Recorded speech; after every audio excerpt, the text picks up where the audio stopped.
Bonjour et bienvenue sur la chaîne Feels the Game pour une nouvelle vidéo consacrée à Star Wars Rebellion, donc un gros jeu bien énorme qui prend bien tout l'écran comme une étoile de la mort, comme un Star Destroyer. Et donc c'est un gros jeu, mais aussi, comme je l'ai indiqué dans le titre, peut-être un grand jeu, en tout cas pour moi un très grand jeu. En tout cas il est reconnu comme tel. C'est un jeu qui est sorti en 2016 à peu près, et par Korey Konieczka, pour ceux qui le connaissent, qui est un producteur prolifique pour FFG, qui nous avait déjà fait Battlestar Galactica, et la plupart des grands jeux de FFG sont designés par lui. Alors depuis, en plus, il est un peu chef du design de FFG, donc en ayant été auteur à succès depuis, il a pris du grade. Alors je sais plus ce qu'il fait maintenant, mais voilà, vous pouvez savoir que Korey Konieczka, c'est les grands noms de FFG, et quand vous voyez des jeux designés par lui, si vous aimez les dés, si vous aimez des belles mécaniques, vous pourrez être que satisfait. Et donc Star Wars Rebellion, qui est un jeu qui prend maintenant un petit peu de bouteille, même si je l'ai acheté d'ailleurs il y a quelques années déjà, et qui est le grand jeu, je dirais, Star Wars, le grand jeu aussi dans la licence de 1 contre 1. De toute façon, c'est un jeu qui joue de 2 à 4 joueurs, mais comptez y jouer à 2, c'est fait pour être joué à 2. Après, vous pouvez y jouer à 3, voire à 4 si vous êtes un peu débutant, ou si vous aimez bien jouer en semi-coop, vu que ça sera un camp contre l'autre. Mais voilà, il est vraiment idéal à 2. Hein. En général, on cherche plutôt les jeux à pas trop nombreux, mais voilà, c'est plus facile en plus à mobiliser, d'autant que c'est un jeu long. C'est un jeu auquel il faut compter bien 4 heures pour y jouer, même si avec le temps, ça peut s'accélérer. Maintenant, voilà, les premières parties, vous allez un peu tâtonner, mais les règles dans l'absolu, vous allez le voir, ne sont pas très complexes. Alors moi, je vais surtout faire la critique, même si je vais expliquer quelques éléments de gameplay pour que vous compreniez un petit peu pourquoi ce jeu est exceptionnel. Bah déjà parce que, comme souvent dans les jeux qui sont designés par notre fameux Korey, c'est à la fois très simple, il y a à la fois beaucoup de dés, et il y a une mayonnaise qui prend à chaque fois, parce que le jeu va être très épique. Donc déjà, voilà, hein, s'il faut aimer la licence, faut aimer les gros jeux FFG, et faut aimer pouvoir jouer quasiment 4 heures à ce jeu-là. Hein. Donc le contenu déjà, eh bien, on retrouve un petit peu la marque de fabrique de FFG, avec 2 guides, un livret d'apprentissage pour commencer à apprendre les règles, et le guide de référence pour approfondir les règles qu'on aura apprises. Donc, vous voyez, c'est vraiment la patte FFG. Et j'avoue que la première fois vu que ça fait longtemps que je l'ai acheté, hein, donc j'ai fait pas mal de parties, la première fois ça me déstabilisait un peu ce type de présentation, et puis une fois qu'on est habitué, c'est vraiment très très simple pour l'apprentissage. Vous allez voir, très classiquement, on nous reprend tout de suite le matériel qui est contenu. Donc vous voyez tout de suite que le matériel va être riche, hein. Déjà vous voyez la taille de la boîte, même si souvent chez FFG il y a beaucoup de vide, et là-dessus il y a effectivement pas mal de vide, hein.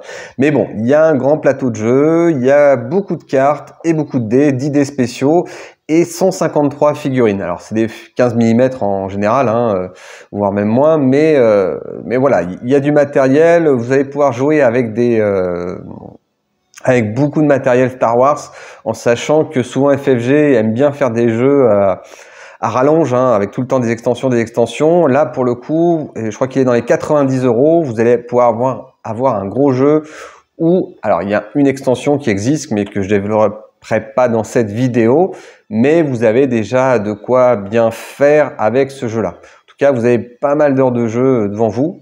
Même si évidemment il y a une petite chose qu'on va voir plus tard qui fait que FFG reste FFG. Enfin voilà, en tout cas au niveau du matériel, il y a beaucoup de marqueurs, des pions, des leaders. Alors on retrouve la princesse Leia, Dark Vador, tout le monde, vous allez voir. Je vais vous présenter un petit peu le truc. Alors sinon, dans l'absolu, le jeu, en quoi il consiste en fait? Donc ça va être la course-poursuite entre les impériaux et les rebelles.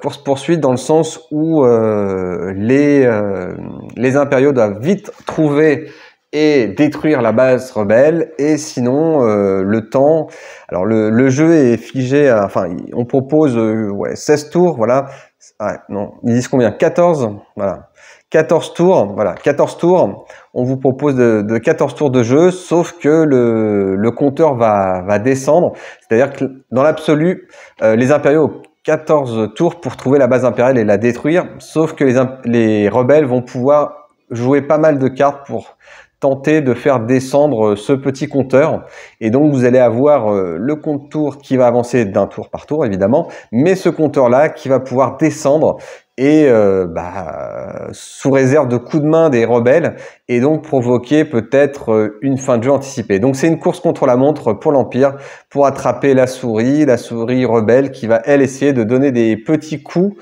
pour réduire le temps en accomplissant des missions.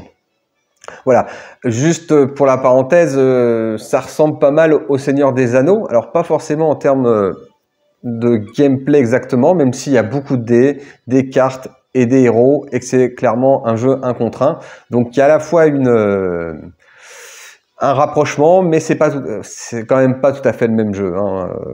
Voilà, Seigneur des Anneaux, vous avez plus une armée qui est plutôt égale au début et qui va se renforcer au fur et à mesure du temps. Et là, vous avez vraiment tout de suite une asymétrie avec une grosse armée impériale face à quelques rebelles. Et ça va être quand même le jeu de le chat et de la souris, et vous allez voir que la souris pourra mordre. Donc là, vous avez la préparation du jeu hein, qui vous est proposé. Donc la mise en place, donc une mise en place plutôt simple. Voilà, hop là, ça a bougé, c'est normal. J'ai fait un faux mouvement. Et donc là, vous avez le déroulement de la partie. Alors vous voyez que le livret de règles de base hein, n'est pas très si lourd que ça. Pourtant, vous allez voir, il va y avoir du matériel. Vous avez, juste pour vous donner les éléments de gameplay, vous allez les comprendre au fur et à mesure du matériel. Vous avez une phase d'affectation, c'est-à-dire que vous avez 5 ou 6 leaders en gros de votre côté. Vous allez pouvoir les affecter à des cartes, à des missions que vous allez pouvoir accomplir, et une partie va rester en réserve. Ces cartes de mission, vous allez les voir, c'est pour accomplir évidemment des missions, mais des actes dans le jeu. Et si vous remplissez la mission, eh bien, vous allez avoir des avantages dans le jeu. Alors, les avantages pour l'empereur, par exemple, c'est de trouver un peu plus facilement la base ennemie. L'avantage pour les rebelles, vous voyez, c'est comme je vous l'avais expliqué ici, c'est de faire descendre le marqueur tour pour s'assurer de la victoire, hein. On est d'accord que à partir du moment où ce marqueur temps rencontre celui-là, eh bien, c'est une victoire des rebelles. Si la base est détruite, c'est une victoire des impériaux. Voilà, donc la phase d'affectation va être un grand moment du jeu. Puisque c'est lui qui va en fait décider un petit peu de votre stratégie pour le tour. Donc vous allez devoir planifier un peu votre tour, essayer de vous laisser des marges de manœuvre en laissant justement des leaders en réserve. Ces marges de manœuvre, c'est ce qui va vous permettre éventuellement de défendre une base, de contrer votre adversaire, et éventuellement de déplacer des troupes aussi, voilà, pour déplacer des troupes. Donc vous allez devoir arbitrer entre des missions et des mises en réserve, et anticiper les coups de votre adversaire. Donc tout ça va créer une tension qui va être très forte dès le début du jeu. Ensuite, vous allez accomplir votre phase d'ordre. Donc la phase d'ordre, c'est justement soit faire déplacer des vaisseaux vers un système, donc à partir d'un leader qui est en réserve, soit d'accomplir une carte de mission que je vais vous montrer un peu plus tard. Donc là, pour l'instant, c'est plutôt simple, me direz-vous. Et ensuite, donc là, vous rêvez la mission, soit vous vous déplacez. Quand vous vous déplacez, il peut y avoir effectivement des combats. Les combats, ils sont très sympas parce qu'en fait, quand vous vous battez dans un système, il peut y avoir à la fois une bataille aérienne et une bataille terrestre. Sachant que malheureusement les vaisseaux ne bombardent pas les planètes, hein, ça marche pas trop comme ça. Mais par contre, il faut du transport. Voilà, il y a une donnée transport qui est très importante.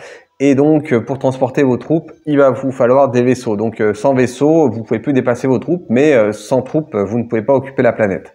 Donc ça aussi, c'est un mécanisme du jeu qui est très intéressant. Alors, j'aurais peut-être dû commencer par ça, mais voilà le matériel en plus. Donc, vous avez une carte pour chacun des camps qui reprend effectivement les caractéristiques de vos vaisseaux. Alors, caractéristiques, donc une typologie de vaisseau, c'est important pour la construction. Et aussi les types de dés que vous allez devoir lancer, et les nombres de dés que vous faites. Là, vous avez les points de vie. Voilà, alors des systèmes assez astucieux qui divisent entre deux catégories de vaisseaux. En noir, c'est les petits vaisseaux, et en rouge, c'est les points de vie de gros vaisseaux, en sachant que, et là vous retrouvez le même système sur le terrestre, en sachant que si vous faites des dégâts avec des dés noirs, de manière générale, mais pas toujours, vous ne pouvez les affecter qu'aux dés noirs, et inversement, les dés rouges ne peuvent affecter que les rouges, sauf que quelquefois, vous avez une bonne phase qui vous permet de faire des dégâts aux autres. Donc un système assez ingénieux qui fait que les petits vaisseaux peuvent plus facilement s'en sortir face aux gros vaisseaux, et qui va vous forcer bien généralement à panacher un petit peu vos vaisseaux pour les optimiser, voilà, ou vos troupes. Voilà, si vous n'avez pas, alors ça va être plus évident sur l'Empire Galactique, qui a plus de grosses troupes, mais voilà, si vous voulez taper du gros, il va falloir du gros, et vous voyez que les unités de base, elles ont un peu du mal à taper les grosses unités, c'est normal. Par contre, les grosses unités, elles ont un peu de mal à taper les petites unités, mais comme elles sont un peu invulnérables, elles vont quand même finir par les liquider. Donc pareil pour le système de Star Destroyer face aux petits vaisseaux, c'est évidemment très intéressant. À noter que vous allez pouvoir avoir une étoile de la mort éventuellement, ou construire une étoile de la mort, et qu'évidemment cette étoile de la mort est quasiment indestructible. Donc c'est plutôt intéressant, quoi. Voilà. Donc voilà pour le matériel. Vous avez évidemment une très grande carte qui prendrait, voilà, je vais vous la montrer. Là, vous avez une immense carte. Alors forcément, c'est pas très clair quand vous allez la voir. Donc là, c'est juste simplement la moitié de la galaxie. Donc cette carte-là, en gros, elle vous donne très schématiquement alors, elle vous donne le type de ressources que vous pouvez construire avec ça, enfin le type d'unité que vous pouvez construire quand vous la contrôlez. Donc ça, c'est important, en sachant qu'évidemment, si vous ne faites juste, si vous êtes loyal, elle va produire plus que si vous la faites simplement que la contrôler. Ça, c'est plutôt pour l'impérial.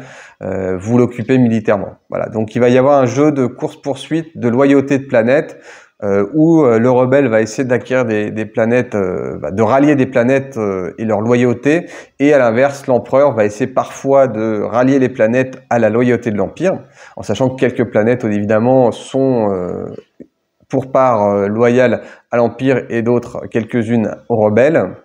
Donc voilà, vous voyez Mon Calamari, qui dans le setup de base sera une planète pro-rebelle, évidemment, si vous jouez en règle de base, et qui va produire peut-être pour les rebelles, mais voilà, l'Empire va a priori pas trop laisser faire. Il va effectivement, il va essayer de les occuper, et il a en général pas trop de difficultés à occuper les systèmes, et donc les soumettre. Donc voilà, donc il va y avoir toujours cette course poursuite. Pour cette course poursuite, il va y avoir un certain nombre de cartes. Alors là, bien évidemment, dans les systèmes FFG, alors vous avez énormément de troupes. Là, vous voyez, vous avez les troupes impériales qui sont un nombre incalculable.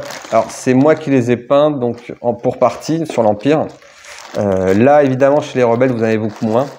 Mais voilà un peu à quoi ça ressemble. Donc voilà, des petites unités, plein d'unités. Donc ça vous donne assez facilement et à bon compte. Alors voilà. Je n'avais pas vu que la caméra avait bougé, voilà. Donc, ces unités-là, vous voyez, qui sont présentées, voilà, elles sont de petite taille, et en plus, vous en avez vraiment un grand nombre, et elles vont occuper une bonne partie de la carte. Alors, le rebelle va évidemment avoir beaucoup de difficultés à les produire. Ça va être en petit échantillon. Par contre, l'Empire... Donc ça, vous voyez, 150 figurines. Par contre, l'Empire, lui, en fin de jeu, il y a des chances qu'il en produise une large partie. Voilà, sauf accident, vous voyez. Alors là, il y a les petits destroyers impériaux. Donc là, je les ai juste mis une petite sous-couche pour éviter le gris classique. Vous voyez, normalement, c'est comme ça. Donc là, j'aurais mis un petit coup de pinceau pour leur donner un petit peu plus de peps. Pareil pour alors ça, les impériaux, je les ai quasiment tous. Ah non, sauf lui, tiens, bizarre. Voyez ce que ça donne normalement dans le jeu de base. Et là, voilà. Donc ça donne bon, voilà, c'est pas très compliqué à peindre. Ça a été vite fait à l'arrache, mais voilà. Pareil, vous avez enfin surtout sur les impériaux, je trouve, vous avez vraiment des belles figurines. Donc là, vous avez de quoi vous faire plaisir. Et je vous dis, vous êtes maintenant sur un jeu à 90 €, ce qui aujourd'hui, vu l'inflation des jeux, est vraiment très très correct. Donc je voulais vous présenter le matériel.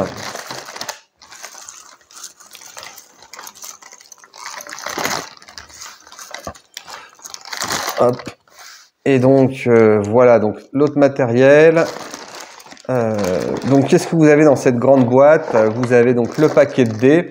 Alors vous avez les cartes. Alors comme je vous indiquais, ça va être les cartes mission. Donc ces cartes mission, vous voyez là tout de suite on retrouve aussi les illustrations qui sont très chouettes. Hein. Des illustrations FFG, on les connaît au niveau des illustrations, ils sont très bons. Donc justement des missions, alors certaines missions de base, ça c'est ce petit symbole de base, et des missions que vous allez pouvoir en fait acquérir au fur et à mesure du jeu. Et éventuellement, si vous les réussissez, bah, vous allez avoir voilà, le joueur rebelle doit vous dire si la base de ce rebelle est dans ce système, donc des éléments d'information pour trouver l'ennemi. En plus, parmi ces missions, eh bien certains leaders seront plus compétents que d'autres. Donc ça va être très sympa là aussi. Là vous avez des paquets de cartes qui vous donnent des possibilités de justement de construire un super laser, donc détruire un système avec l'étoile de la mort. On commence le jeu avec une étoile de la mort hein, quand même. Donc tout de suite ça met l'ambiance.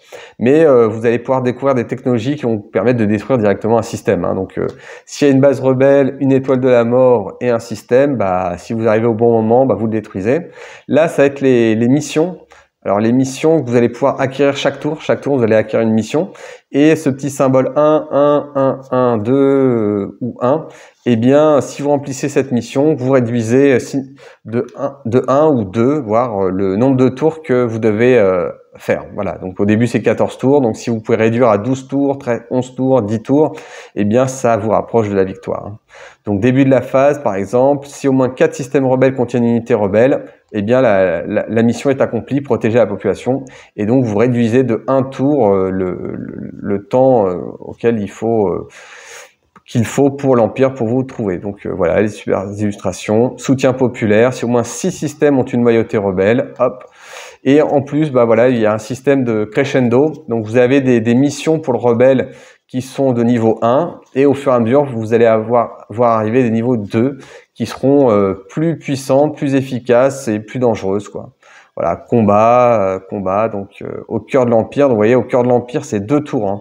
Vous réduisez de 2 tours la fin de partie. Donc là, effectivement, vous mettez... c'est un jeu qui marche beaucoup au moral. Chaque mission réussie, par un camp ou par l'autre, met un coup au moral à l'adversaire. Hein. C'est pour ça, il y a une tension permanente. Chaque bataille gagnée met du moral. Voilà, même une escarmouche va influencer. Et là, vous avez... voilà, donc ça, vous avez des cartes missions pour comment dire, pour les rebelles. Et pareil, donc ça, vous voyez ce marqueur-là qu'on retrouve de chaque camp. Hein, c'est des missions que vous avez tout le temps, que vous pouvez faire. Donc mobilisation rapide, c'est pour déplacer la base rebelle. Évidemment, à un moment, si vous êtes un peu cerné, vous allez pouvoir déplacer la base rebelle. Et à la fin de cette phase, alors on n'est pas révélé, fonder une nouvelle base. Donc ça, c'est important. Alors, voilà, fin de cette phase, donc ça c'est une carte importante.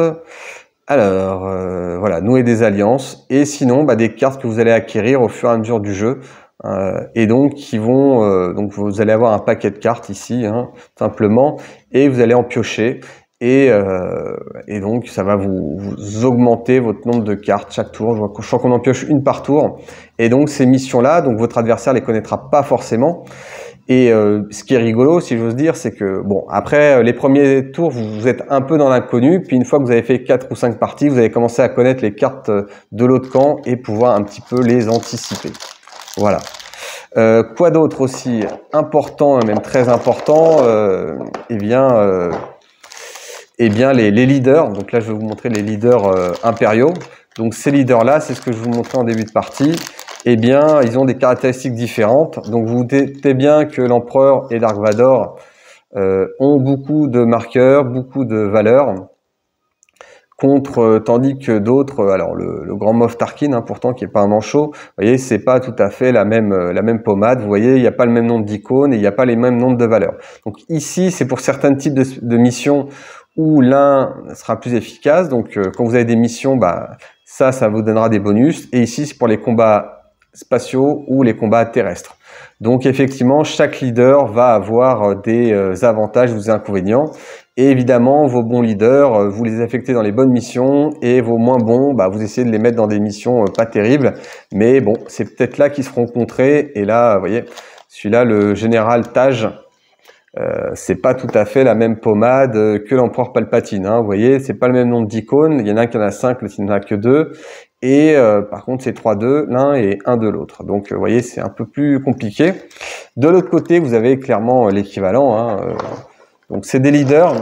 Alors, ces leaders-là, voilà, ces leaders-là, vous les avez de l'autre côté. Hein, donc, vous allez retrouver vos personnages favoris.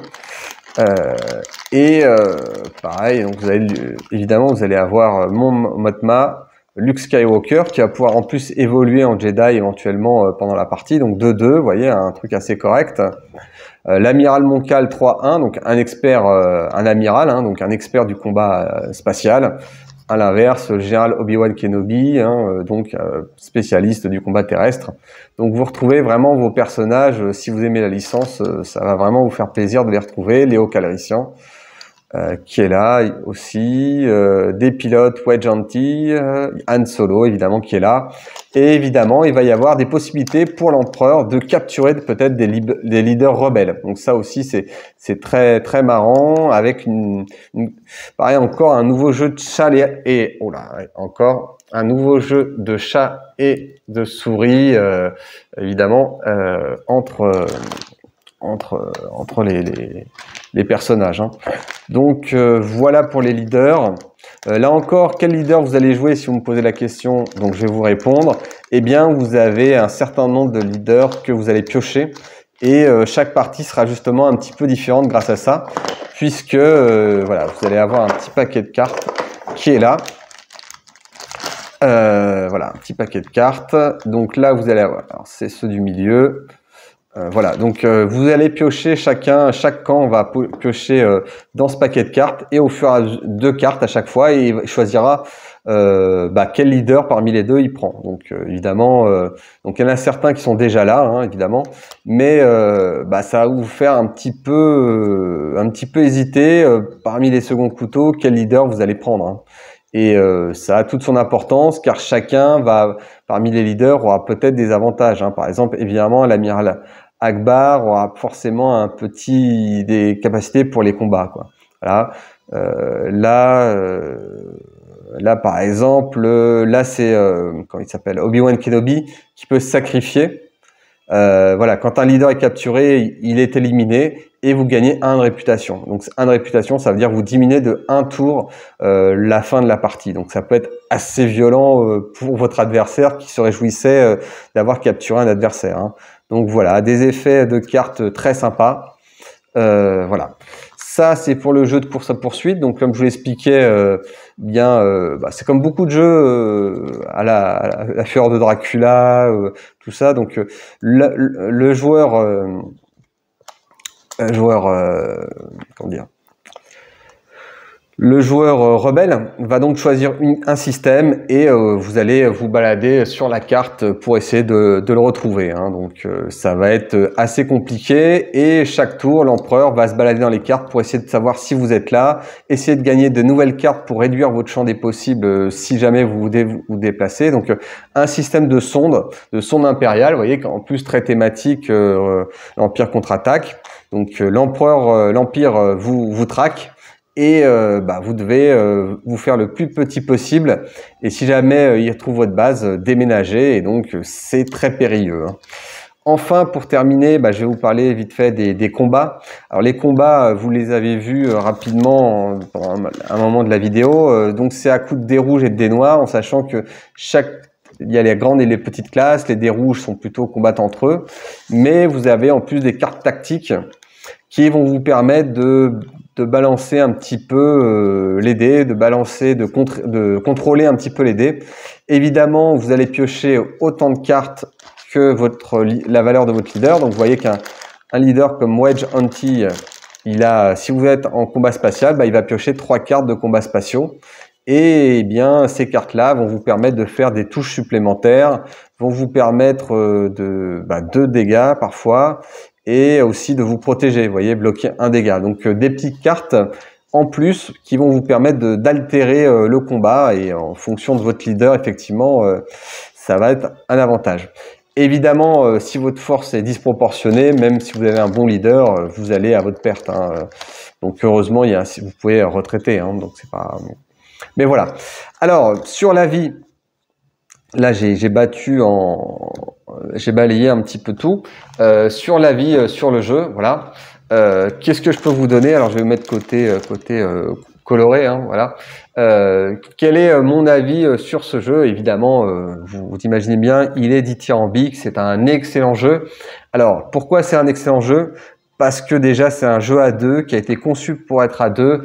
Et il va y avoir, comme je le disais, une tension permanente dans le jeu. Pour l'empereur, déjà gérer toute la carte, et elle est immense. Pour l'empereur, la carte va être immense. Et donc, il va devoir, avec toutes ses forces complètement disproportionnées, peut-être... il va devoir se disperser dans la galaxie et peut-être se retrouver en infériorité numérique si le rebelle est malin pour le piéger.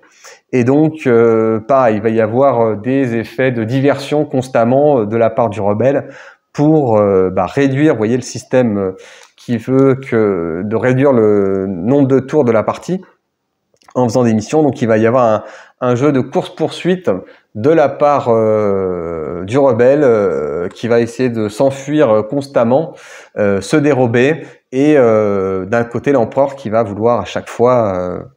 le trouver. Donc chaque tour en plus, vous avez un système d'affectation, comme je vous l'ai expliqué, qui fait que il va falloir vraiment réfléchir 5 minutes, 10 minutes au début de chaque tour pour vous dire qu'est-ce que je programme, qu'est-ce que je veux faire, qu'est-ce qui est indispensable et qu'est-ce qui ne l'est pas. Quel leader je vais affecter au déplacement, parce que chaque leader vous permet de vous déplacer, chaque leader vous permet de faire une mission, et chaque leader permet éventuellement de contrer votre adversaire. Il est évident que quand vous faites des missions, eh bien, si ce n'est pas contré, la mission, en règle générale, réussit automatiquement. Si vous le contrez, vous avez une chance de l'empêcher à réussir sa mission, et selon le leader que votre adversaire utilise, selon le leader que vous utilisez, vous allez avoir plus ou moins de facilité à le contrer ou à réussir la mission. Donc, une tension permanente, chaque coup de dé vous semble le plus important, chaque bataille vous semble cruciale. Et comme je le disais, chaque mission qui réussit, vous prenez un petit ascendant psychologique. Chaque bataille que vous gagnez, vous prenez un petit ascendant psychologique. Donc c'est vraiment une guerre des nerfs pendant 4 heures et une immersion, parce que vous avez du matériel qui est super, vous avez des illustrations qui sont superbes, vous avez en plus des lancers de dés qui vous semblent importants, et donc qui vont vous faire rentrer vraiment dans le jeu. Et donc, un jeu qui est vraiment le jeu pour moi à deux. C'est l'un des meilleurs jeux à deux qui existent, clairement. En plus, c'est clairement l'un des meilleurs jeux de Star Wars à mon avis, parce que malgré tout, il dure entre guillemets que 4 heures. Ce que je veux dire par là, c'est qu'il a un format qui est bien cadré dans une seule boîte de jeu. Il n'y a pas besoin de 50 boîtes de jeu. Vous avez de quoi vous amuser beaucoup avec cette boîte de base. Alors effectivement, je vais y venir, il existe une extension, et l'extension, en fait, elle est à une trentaine d'euros. Elle est importante à un certain moment. C'est-à-dire qu'en fait, quand vous allez commencer à jouer à ce jeu-là, au bout d'un moment, il y a un petit problème, comme dans beaucoup de jeux FFG, c'est que vous allez avoir des missions qui vont être un petit peu redondantes et récurrentes, et au bout du bout, le paquet est relativement restreint pour les missions. Et donc le problème, c'est qu'à un moment, votre adversaire ou l'autre joueur, il va savoir systématiquement qu'est-ce que vous avez plus ou moins en main. Quelles sont plus ou moins vos missions. Et là, il va falloir effectivement l'extension pour essayer de rajouter beaucoup plus de missions et un peu dérouter votre adversaire. Donc voilà, je pense qu'au bout d'une demi-douzaine de parties, voire une dizaine de parties, L'introduction de l'extension devient nécessaire pour éviter des parties un peu trop scriptées, un peu trop entendues, même si vous pouvez très bien, si vous jouez une partie tous les 6 mois ou tous les 5 mois, vous en passez. Le système de combat aussi sera revu, même si moi je le trouve très bien dans le jeu de base, ce qui n'est pas le cas de la plupart des joueurs de la communauté. Donc un jeu excellent, une boîte de base qui peut suffire à elle-même si vous ne jouez pas, vous n'avez pas envie d'y jouer toutes les semaines. Donc par contre effectivement il faudra venir sur l'extension si effectivement vous tombez en amour de ce jeu-là, et ce qui est fort probable car ce jeu est vraiment excellent.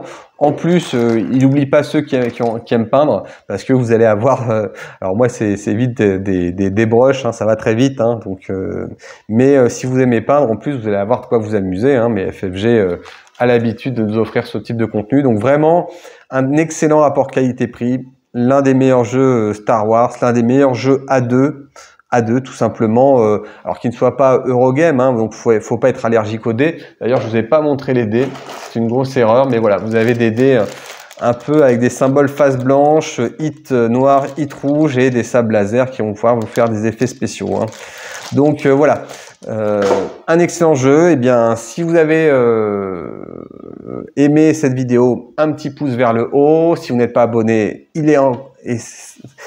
c'est le moment, et n'oubliez pas d'utiliser les liens. En tout cas, n'hésitez pas à laisser un commentaire pour me dire ce que vous pensez du jeu. Je vous dis à très bientôt. Au revoir.